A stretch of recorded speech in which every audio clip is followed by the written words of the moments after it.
bringing producers and consumers together with innovative ideas in the food industry. We need to manage our food responsibly and conserve precious resources. Well, welcome to our special edition on food and the environment. I am Sandra Twinobudio from Kampala, here in Uganda. Thank you, Sandra, and hello from me too, Chris Alems in Ogun State, Nigeria. In Africa, more than 250 million people don't have enough to eat, but the continent could potentially feed itself. We feature initiatives from Africa and Europe that are addressing the problem of food waste. For example, how an app in Ghana brings farmers and consumers together. How activists in Spain save food from destruction while it's still in the field. And how in Rwanda, keeping livestock indoors helps preserve fertile land. People in Cameroon eat 600,000 tons of rice annually, but the country only produces about half of that. Cameroon also imports fish, grain and vegetables in large quantities. Since world market prices have been on the rise, the country's economy is in serious trouble. What now? It wouldn't be easy to increase the amount of farmland. One entrepreneur had an idea that also helps the environment. It will be a good harvest. Roland Formundam is pleased. 10 years ago, the Cameroonians started greenhouse farming. This method requires less water and less land than conventional farming, relieving pressure on the environment. Formundam now has more than 100 greenhouse farms across Cameroon. He grows crops that are scarce or generally only available in certain seasons. We grow based on what the market demands. We grow bell peppers because prior to us doing bell peppers, they were actually being imported. One of the things we've been able to do is to show to the Cameroonians that, listen, the things that are normally being imported or grown abroad could also be grown here. There's plenty of produce on sale at the market, but the war in Ukraine has caused prices for food to go up, not just in Cameroon, but across the continent. Soaring food prices are making it hard for families to afford complete meals. The stems are good. You can carry on for... Formundam thinks African farmers can learn from the crisis and better their agricultural output by changing how farming is done. With the Russian crisis, it is a curse and a blessing at the same time. And I believe that it actually reminds us of the need of, industrialized, or I say precision agriculture. And when you talk of precision agriculture, greenhouse farming sits at the very core of that. Greenhouse farming is still quite new in many parts of Africa. It could be part of the solution to a wider problem, namely Africans' dependence on food imports. In Ghana, for example, tinned tomatoes from Europe and China mean domestic tomato farming has completely collapsed. And it's not just tomatoes. Africa now imports 80% of its food.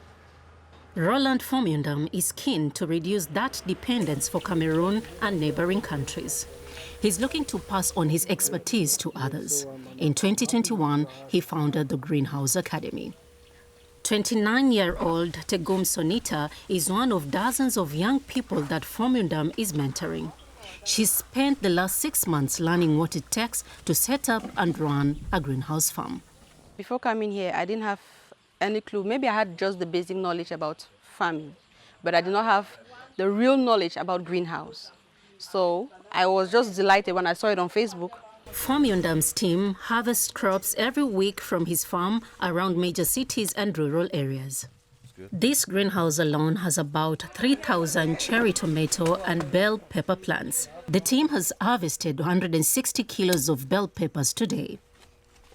Later this afternoon, the entrepreneur is meeting with the management of this supermarket in Douala.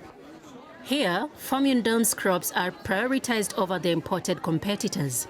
It was long said that bell peppers, for example, wouldn't flourish here. Formundam's business model disapproved that. The supermarket now buys its produce at reasonable prices. There are many reasons to work with local producers.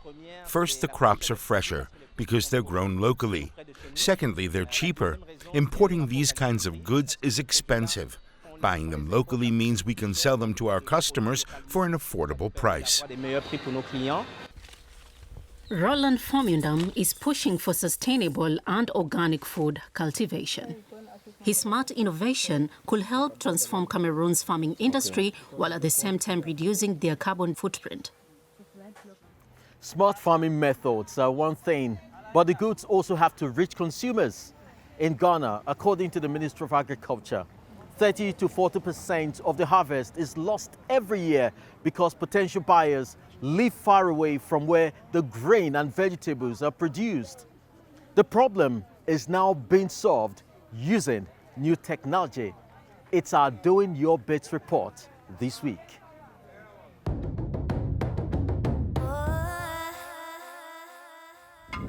For 12 years, Abel Agbango has been growing vegetables on his farm for the domestic market in Ghana. He's satisfied with the good harvests. But he has a hard time marketing his produce. So far, he's only been able to sell them through intermediaries who take their own cut. We often don't get fair prices. The intermediaries, mostly market women, don't give us a good price. There's nothing we can do about it because they have direct contact with consumers. It's a big problem. But the Coafo marketplace is helping to level out the playing field.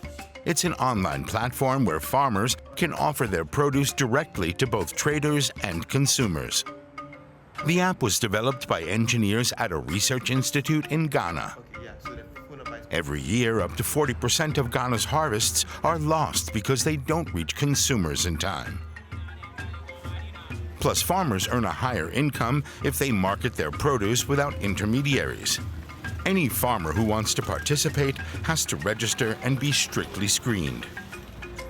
Coafo employees visit Abel Agbango too. They want to ensure that he can deliver on time. Welcome to my farm. The platform not only helps farmers market their produce directly, it also helps to ensure that less food gets thrown away in Ghana. And how about you? If you're also doing your bit, tell us about it. Visit our website or send us a tweet. #DoingYourBit. We share your stories. In comparison to Ghana, getting products to market in Europe is easy, but they don't have enough agricultural land to produce wheat, for example. That is right, Chris. For decades, Europe has imported a lot of grain from Ukraine. Now, there are growing campaigns to free up more land for agriculture. For example, on the Italian island of Sicily. But it's not that simple. The war in Ukraine has created demand on open space for other purposes, energy production.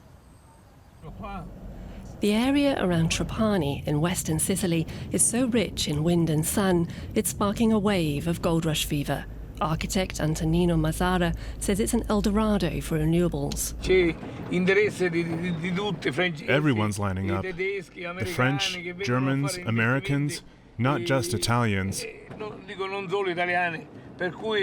International companies want to invest in the production of electricity generated by our wind and sun. When the wind turbines are turning, that means business is booming for the Sicilian. Mazzara brokers licenses for wind and solar parks.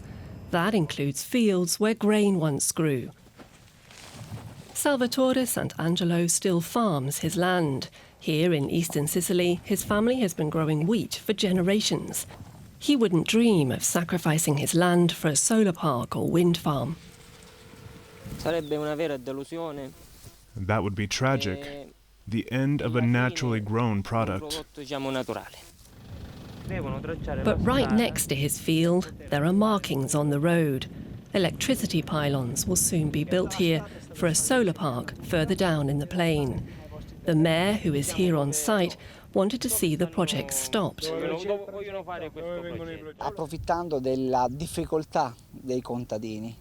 The investors are exploiting the farmers' financial difficulties. They receive relatively little money for their crops, but a lot of money for their land. Who would say no to that? But it would be the end of the tradition and identity of farming here. Even the Italian state is encouraging farmers to profit from the opportunity. But for Salvatore Sant'Angelo, his grain is his life. This is all natural, untreated durum wheat. You can tell by the fine floury powder that sticks to it. Back in western Sicily, Antonino Mazzara and his son Giuseppe are looking for land. They study maps and scout around for locations suitable for photovoltaic power plants. They're looking to acquire at least 60 hectares of land. If the terrain is good and there are no legal restrictions, the purchase price can be 25,000 euros per hectare. For the owners, that's a really great deal. The Mazzaras use a drone to inspect the site of the future solar park. They check the soil for erosion, which could hinder construction. If all goes well, renewable energy could soon be produced here. You can get 100,000 euros for selling 4 hectares of land. But a farmer makes just 3,000 euros a year per hectare at best, cultivating grain. So how many years of work does it take to make as much money as they can get from us straight away? Renewables instead of farming? Many Sicilians fear that due to the war in Ukraine, life on the island could quickly change if the Russian gas needed for energy production were to stop flowing. But that creates a conflict of interest, since Italy is currently unable to import supplies from the breadbaskets of Ukraine and Russia. Italians need to grow more wheat themselves, because without grain, there's no bread or pasta. It can't be acceptable that to cover our future energy needs, we start turning the grain fields of Sicily into rows of windmills and solar panels, into facing the landscape. Local mayors and farmers are demanding fair pay for cultivating grain. And they say solar power could just as well be produced using rooftop panels, without sacrificing fertile farmland. Antonino Mazzara doesn't understand their concerns. He wants renewables from Sicily at any price.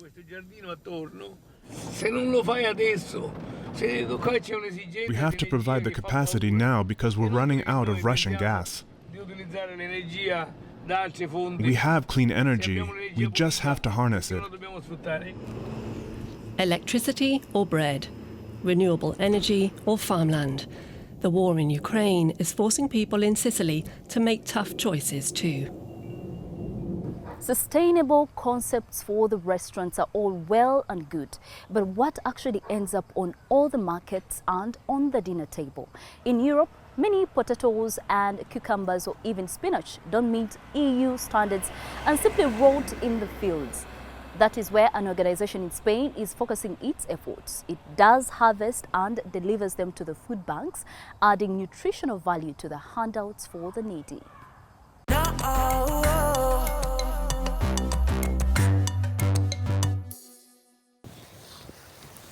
It's all hands on deck in this spinach field just outside Barcelona.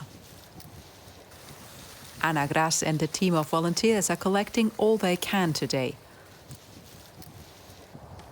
Their efforts will supply many needy people in the region with fresh food. Wow, there's so much. I can't really gauge how much, but it should be enough to feed 100 families, or even more. Ana Gras works for the Espigoladors, the Gleaners. The non-profit organization collects leftover crops after the commercial harvest on many fields in Spain's Catalonia region. This practice was more common before industrialized farming and the introduction of strict regulations. Now it has been revived here by the Espigoladors. Around 8% of the world's crops are believed to be lost at harvest time.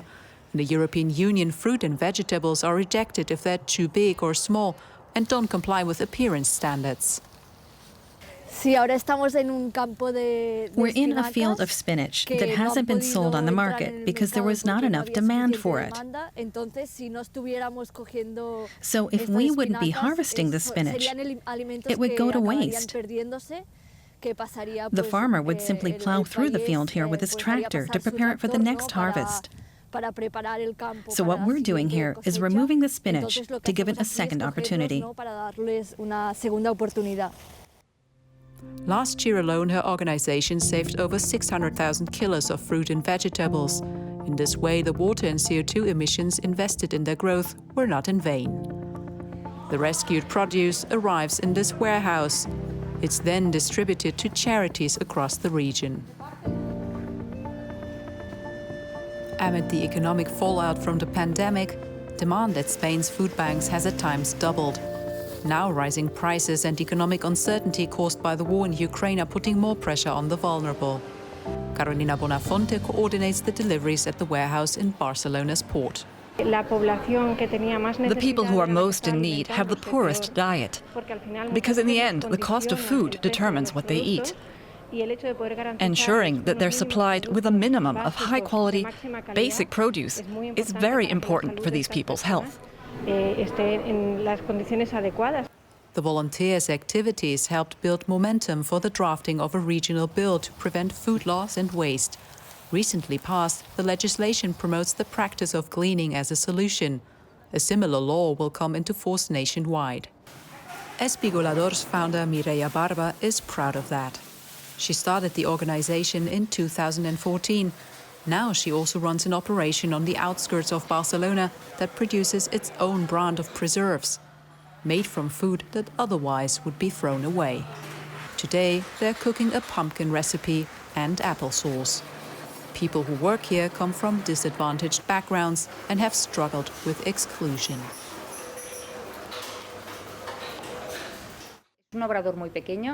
This is only a small factory, but unlike in an industrial-sized factory, people who work here get the chance to try their hand at different jobs in every step of the production process. They can prepare fruit and vegetables and cook them. They can learn how to can them or how to ration them. It's a springboard to future job opportunities. Catalina Morales moved from Honduras to Spain, hoping for a better future. For years she struggled. A job here is a lifeline. Mireia Barba and her team helped her obtain the work permits she never had before. Now she has a steady income. As an immigrant, you don't have a lot of opportunities to work. You either work on an hourly basis without a contract, and they don't pay you the same, or you just take any job, whatever comes up. Without documents, it's all very complicated. Not only for me, but also for my daughter. I almost gave up and went back to Honduras. In the past few years, around 50 people found a job here. Financing is generated through the sales of the preserves and state funding. Though Mireia Barba needs more soon, she wants to expand. We created a social business model that has three aims: the reduction of food loss, mainly of vegetables and fruits, the right to healthy nutrition for everyone, but especially for those in a vulnerable situation. And we also wanted to offer job opportunities for these people. We're promoting this project as a model that can work not only on a national scale, but also internationally. Because in every city there are these three necessities, which are the reason we exist. An existence that depends on plenty of helping hands. The people here are happy to be contributing to a circular economy and social justice. In the long run, our goal is to disappear. But that would only happen if the problem of food loss and the other social challenges we face were solved. So that might be a bit utopian. The gleaners of Barcelona are likely to have their work cut out for years to come, because there are still plenty of fields with an abundance to share. From growing vegetables in Europe to raising livestock in Rwanda. Just like the humans, animals, both wild and domesticated, need food in order to survive. When it comes to cows and other livestock, sometimes they create their own problems. It seems silly, but it's true. If the animals gobble up everything in sight, it leaves the land depleted. With that in mind, a community in Rwanda is taking steps to keep both the land and their animals healthy and productive. Chopping up grass for cows. Traditionally, cattle in Rwanda are left to graze outside, but Revelien Ugawize keeps his cows in a barn. Every day, he and his wife prepare at least 100 kilos of fodder just for their 3 cows. Then he has sheep and pigs in sheds too. Keeping cattle in the enclosure is a policy we have to enforce. Cattle are not allowed to graze in the fields anymore. We have to feed them in a pen like I'm doing here to prevent them from damaging the environment. But many cattle herders still follow conventional methods, like Juvenal Nsanzimana in the southern region of Bugesera. He leads his animals to grassy areas to feed, but increasingly grazing land is in short supply. We live in a region that suffers a lot of drought. I don't think we'd be able to find enough to feed our cattle if we didn't take them to uncultivated areas to graze. They would just starve. But overgrazing serves to loosen the soil, allowing it to be washed away during the rainy season. This erosion is a growing problem. It's a vicious circle. But that's not the only reason Rwanda is seeking to anchor its zero grazing policy in national law. Rwanda is a country which has a very high density population concentration, and so when we focus on zero grazing, we want to increase the manure management. We want to reduce the spread of diseases, and more importantly, we want the better management of the small plot of land that we have. To help farmers adjust to the new method, the Agricultural Board offers training courses lasting several weeks. They're run by a government initiative called Greening. The farmers are taught which grasses are especially nutritious, like the thin Rhodes grass. Stored in crates, it will keep for almost 3 years. Another conventional option is Napier grass, which can be stored in the ground. We have just compressed the fodder and covered the last part with a tarpaulin. That way the ground will be covered and we will create gullies to prevent water from penetrating the grass. Stored this way, Napier grass will also keep for up to 3 years. It allows farmers to keep feeding their herds through several dry seasons, which usually last for 3 to 4 months of the year. What's new for me is that I now know how to adapt to any changes in the climate.